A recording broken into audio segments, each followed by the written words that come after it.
Formulė 1 tai sportas konkuruojantis aistra, įtampa bei konkurencija. Pastaroji čia kaip niekur kitur yra velniškai didelė, ypatingai tarp tos pačios komandos atstovų. Per šio automobilių sporto gyvavimo istoriją matėme ne vieną tokią intriguojančią dvikovą. Sena prieš Prostą, Hamiltonas prieš Alonso, tas pats Hamiltonas prieš Rosbergą, Verstappenas prieš Ricardo ar Nicolas Latifi prieš Bortus Abu Dabyje. Šios dvikovos tarp komandos draugų yra ypatingai svarbios, nes jos parodo tikruosius vairuotojų įgūdžius, psichologinį tvirtumą bei norą ne tik nugalėti.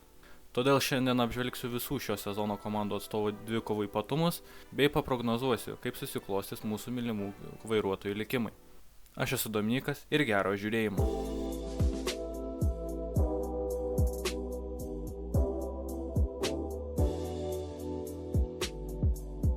Pradėkime nuo galo. Kiek Sauber 2024 sezono susiklostė apgailėtinai. Automobilis iki paskutinio sezono ketvirčio buvo absoliučiai nekompetentingas, vairuotojų motyvacija kaip niekad smukusi. Tai neigiamai nupiešė tiek Valtteri Bottas, tiek Zhou Guanyu paveikslą tarp Formulės 1 komandų. Bet po Jungtinių Amerikos valstijų Grand Prix patobulinimo ir toliau tęsusių specifinių trasoms patobulinimų, Sauber komandos potencialas pagaliau pasiekti taškus drastiškai išaugo. Tai įvyko Kataro Grand Prix, kur meistriškai pilotavę Zhou Guanyu užėmė 8 vietą ir pelnė 4 taškus. Šie taškai buvo pirmi ir paskutiniai 2024 sezone. 2025 būsima Audi komanda pasitinka kiek optimistiškiau. Nauja vairuotojų linija turėtų atnešti naujų, kitokių vėjų. Nico Hülkenbergas praėjusį sezoną buvo topinis pilotas, savo stabilumu pranokęs net visus prieš sezoninius lūkesčius ir Haas komandą iškėlęs į 7 vietą konstruktorių taurėje. O jaunasis Gabrielis Bortoleto savo debiutinį sezoną pasitinka su 2 čempionų titulais per 2 metus. Brazilas dabar turės daugybę iššūkių. Nauja komanda, naujas automobilis, tačiau ir vieną pliusą. Niekas iš šios komandos nesitikė gerų rezultatų. Tai turėtų leisti Gabrieliui komfortiškai tobulėti. Gabrielis prieš Nico. Jaunatviškumas prieš patirtį. Šioje dvikovoje aš renkuosi Nico Hülkenbergą. Vokiečio patirtis tokio tipo automobiliuose arba paprastai kalbant šiukšliadėžėse bus milžiniškas pranašumas. Aišku, Bortoleto lubos neįtikėtinas, bet nemanau, jog tai bus kertinis faktorius šioje dvikovoje. Mano spėjimas būtų, jog tiek kvalifikacijoje, tiek lenktynėse Hülkenbergas nugalės Bortoletą, bet manau pamatysime abu lenktynininkus dešimtukuose ir su pintine taškų. Jūsų spėjimas būtų ir taip, jūs taip pat spėjote, o kas nespėjote, tai galite padaryti kitose balsavimuose, pasiekę mane Instagrame @finišotiesioji1. Ačiū net 101 žmogui, kurie prisidėjo prie šio balsavimo. Na ir taigi jūs pasirinkote irgi Nico Hülkenbergą, prabalsavę 82% prie Bortoleto 18%.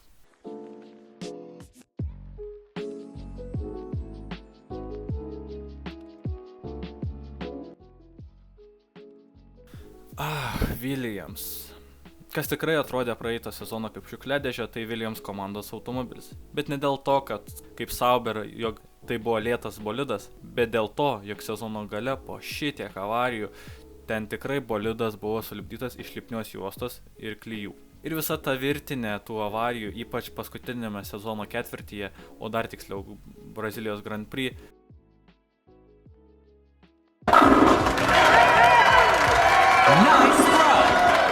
Williams šutviai atneš daug problemų dabartinį ateinantį sezoną, tiek finansiškai, tiek morališkai. Kitas dalykas, kodėl man sunkiai atrodo Williams komandos šansai ateinantį sezoną, tai yra jų koncentracija į viltis 2026-uosius. Jamesas Vowlsas daug kartų yra minėjęs, jog komandos tikrasis turning point bus naujojo reglamento eroje. Todėl kažko įspūdingo sunku tikėti šį sezoną.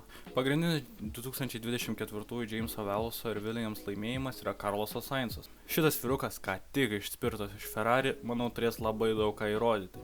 Ir svarbiausia, bus motyvuotas pakelti komandą į aukštesnį lygį. Sainzo motyvacija ir optimizmas naujojo sezono fone leidžia man manyti, jog Carloso karts nuo karto netikėtas patekimas į kokią 5 ar 6 vietą lenktynėse nuspalvins Williams komandą naujomis spalvomis. O kaip atrodė šis gražuolis ispanas prieš šį gražuolį tailandietį? Aleksanderis Albonas man vis dar yra katė maiše, sudėtinga nuspręsti, kokios formos dabar jis yra savo karjeroje, nes nuo Verstappeno ir Red Bull laikų praėjo labai daugybę laiko, o Williams boliduose jis konkuravo su tokiais garbingais bortų bučiuotojais kaip Nicholas Latifi ar Loganas Sargentas. Ir man šita paslaptinga intriga ganėtinai patinka, nes smalsu pamatyti, kaip dabartinis Albonas rikiuojasi prieš tokį svorį turinčių lenktynininkų kaip Carlosas Sainzas, o tai išryškės būtent šioje dvikovoje. Iš šios poros aš imu Carlosą Sainzą be abejonės, nes blaiviai mąstant Sainzas turėtų padorę persvarą būti viršesnis už Alboną vien dėl savo patirties top klubuose. Jūs taip pat įspūdingų skirtumų pasirinkote Sainzą, net 94% prieš Alboną 6%.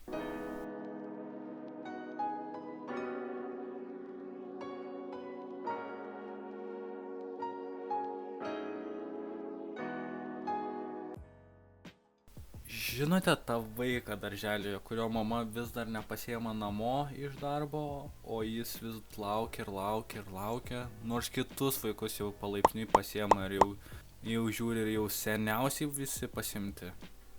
Tai va, tas vaikas dabar yra Yuki Tsunoda. Šį kartą ateina pas jį Formulės 2 vicečempionas Isaacas Hadjar. Čia, manau, konkurencijos net nebus, nes tiek Yuki bus pilnas noro įrodyti, tiek manau, jog Hadjar nėra pakankamai užtikrintas lenktynininkas ir jau patyręs Tsunoda tikrai susitvarkys su prancūzo keliama dvikova. Jūs, gerbėmiai, taip pat renkatės Tsunoda, net 93% ir mūsų nuomonė su šiais spėjimais kol kas sutampa.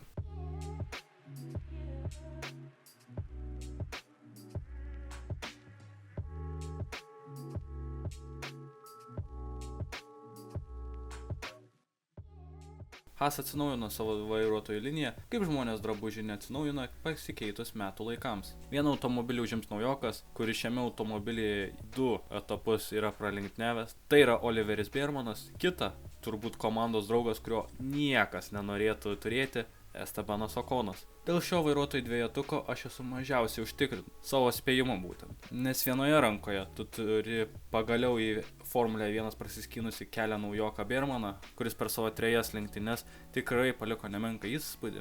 7 vieta su Ferrari Saudi Arabijoje, 10 vieta su Haas Azerbaidžane, pakeitus baną gavusi Magnusoną. Na, Brazilija gal ir nelabai pasisekė, tačiau bent jau išslydęs iš trasos smėlio dėžėje neįstrigo. O kam puikiai pasisekė Brazilijos etapas, tai Estebanui Okonui, kur vienu metu švietėsi net pergalę. Bet be to, Okono 24 sezonas skurdokas. Paskutiniuose etapuose be Brazilijos, Estebanas Okonas atrodė tragiškai prieš Pierre Gasly. Ar čia vidinių Alpine dramų pasekmė ir noro stoka, ar čia duobė, į kurią prancūzas dabar yra įkritęs. Visgi. Kad ir kaip prastai atrodytų praėjęs Okonų sezonas, aš jį renkuosi tarp šių dviejų lenktynininkų kaip nugalėtoją šioje dvikovoje. Jaučiu, jog Oliveris Bearmanas dėl savo nuostabių pasirodymų yra šiek tiek pervertintas, ypač jūsų spėjimuose, nes jūs pasirinkote Bearmaną net 30% persvarą nuo Okono, kas iš ties mane nustebino. Nesupraskite manęs klaidingai, aš tikrai manau, jog šita dvikova bus atkakli, bet prancūzo patirtis tokio lygio komandose ir žinodamas dar jo charakterį su savo komandos draugais, aš visgi renkuosi Estebaną.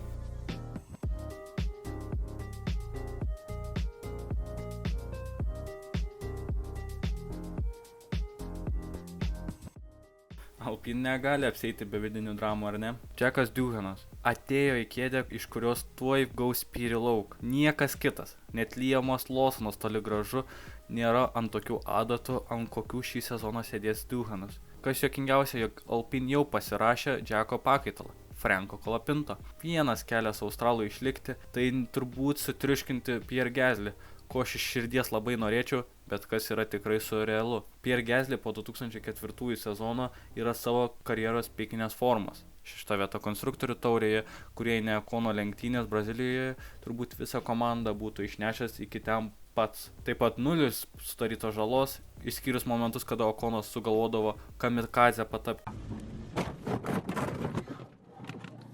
Monsieur, où est la boulangerie? Il est là, Ouais, 200 mètres. super. Suis-moi. Merci.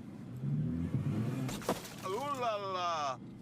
Todėl čia vienareikšmiškai renkuosi Gasly, nes visos kortos yra pastatytos prieš Duhaną. Na, o jūs manote lygiai taip pat 93% už Gasly ir 7 už Duhaną.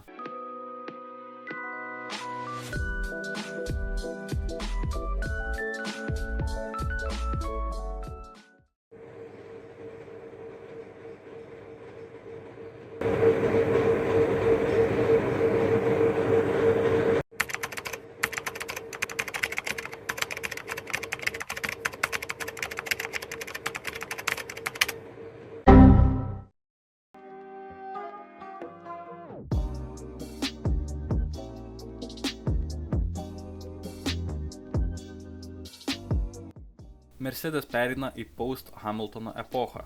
7-kart čempionas po 10-mečio trukusios eros persikelia į Ferrari. Todėl Mercedes įvaizdis keičiasi. Atėjo laikas George'ui Russellui iš Robino patapti Batmanu ir po savo šikšnosparnio sparnu priglausti jaunąjį talentą Kimi Antonelli. Toto Wolffo ant tiek numylėta, kad net jau kyla klausimų, kodėl suaugęs vyras yra taip keistai nusižiūrėjęs jaunimą. Bet hei, nušaukit mane, jeigu visiems nepasitaiko, ne? Antonelli jau spėjo pasižymėti. Hypas buvo ant tiek sukilęs, jog užtęso Monzos sieną protestuoti ir visi jau jį nuvertino. Visgi, kaip atrodys Kimi šalia George'o Russello? Išvykus Lewisui Hamiltonui pagrindinę vairą perima būtent minėtasis Russellas. Kaip buvo galima girdėti įvairiose medijose, Britas yra pasirengęs duoti kovą dėl vairuotojų titulo. Ar jo kova bus atkakli? Nemanau. Mercedes bolidas praeitą sezoną buvo per daug banguojantis. Vieną dieną jis atrodė taip, kitą dieną atrodė taip. Ir per šitą visą reglamento laikotarpį tos Mercedes problemos taip ir nebuvo išspręstos. Todėl manau, jog jos išliks ir šiame sezone. Kimi Antonelli turi daug ką įrodyti. Ar jis vertas Formulės 1 kėdės taip anksti, ar jis vertas Mercedes kėdės taip anksti. Ir geriausias būdas – duoti kovą George'ui Russellui. Tačiau manau, jog rimtos kovos iš jaunojo Italo šį sezoną mes nepamatysime, apart nebent kelių plykstelėjimų. Todėl šioje dvikovoje aš tvirtai renkuosi George'ą Russellą. Ir mūsų nuomonė sutampa, nes jūs taip pat 82% pasirinkote Britą.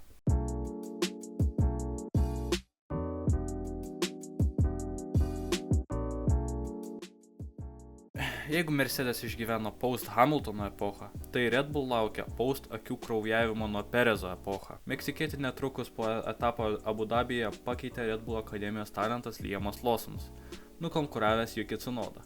Aišku, šį pasirinkimą labiau lėmė politinės dramos komandoje, o ne pilotų forma. Liamas Lawsonas turės milžinišką išbandymą – atsilaikyti nuo bendro spaudimo bei Verstappeno įtakos. Maxas Verstappenas yra neabejotinai geriausias lenktynininkas dabartinėje rikiuotėje, todėl iššūkis net neaplenkti, bet būti pakankamai arti jau skamba kaip misija neįmanoma, o ypač tokiam jaunam ir nepatyrusiam kaip Liamui Lawsonui. Nuo Ricardo 2018 metais Maxas visus iki vieną savo komandos draugus tiesiog triušvino.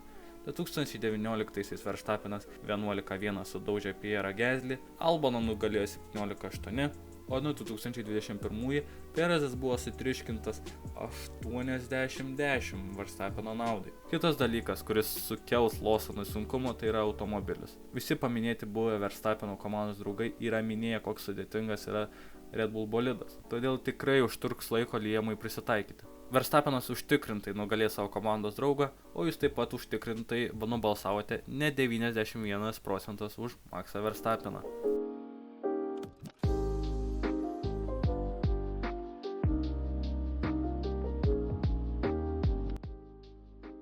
Įdomiausia ir didžiausia intriga kelianti vairuotojų liniją. Lewisas Hamiltonas pakeitė Carlosą Sainzą su viltimis pasiekti 8-ąjį vairuotojų taurės titulą. Dalykas tas, jog jo komandos draugas Charlesas Leclerc'as dabar spėčiau yra antras geriausias Formulės 1 lenktynininkas. Ir jei Ferrari patobulins savo automobilį ir taps dar stabilesnė ekipa šiais metais, o taip manau ir bus, Charlesas Leclerc'as vienareikšmiškai čia progą pakovoti dėl titulo pasinaudos. Leclerc'as jau praėjusiame sezone buvo įspūdingas, 3 pergalės, 2 namų tvirtovėse ir jei ne vidursezonio Ferrari kliurko, tikrai Abu Dabyje būtume matę kovą dėl abiejų titulų. Tai man leidžia tikėti, jog Ferrari lyderis bus pasirengęs visomis išgalėmis siekti titulą. Tokio užtikrintumo dėl Hamiltono aš dėja neturiu. Manęs neįtikino praėjęs Hamiltono sezonas, nepaisant 2 pergalių, būtent dėl labiausiai klausimų keliančios kvalifikacijos formos. 2024-aisiais, nepabijokime, bet kvalifikacijos etapuose Russellas tiesiog triuškindavo Hamiltoną. Hamiltonas nuostabus lenktynėse ir galiausiai prisivydavo komandos draugą, bet prieš Leclerc'ą tikrai to neužteks. Mano nuomonė, Leclerc'as yra greičiausias vieno rato lenktynininkas ir prasta Lewiso forma tikrai nepaliks daug vilčių pakovoti. Jeigu šios problemos priežastis nebuvo tik Mercedes automobilio bėdas, bet ir paties Brito kritęs potencialas, aš nematau didelės konkurencijos tarp šių Ferrari pilotų. Mano pasirinkimas aiškus. Iš šio sezono tikiuosi didžių Charleso rezultatų, todėl renkuosi monokietį. Jūs pasirinkote kita vertus Lewisą Hamiltoną. 54% nuo Leclerc'o 46. Įdomu.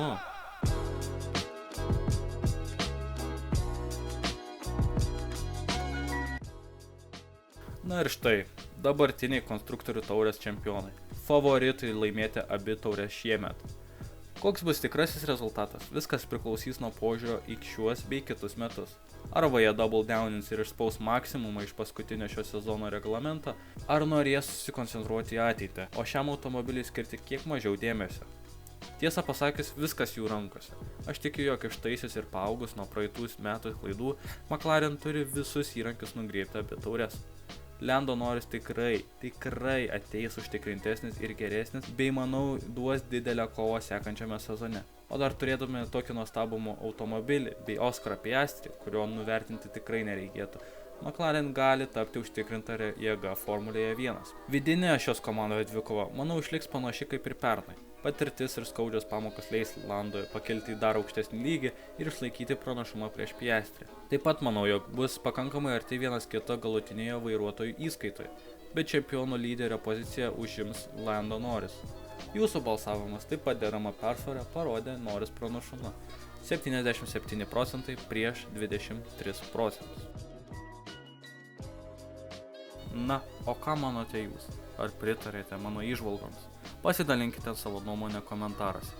Nepamirškite pasiekti manęs Instagrame bei Threaduose, finišo tiesioji 1 ir iki kitų kartų.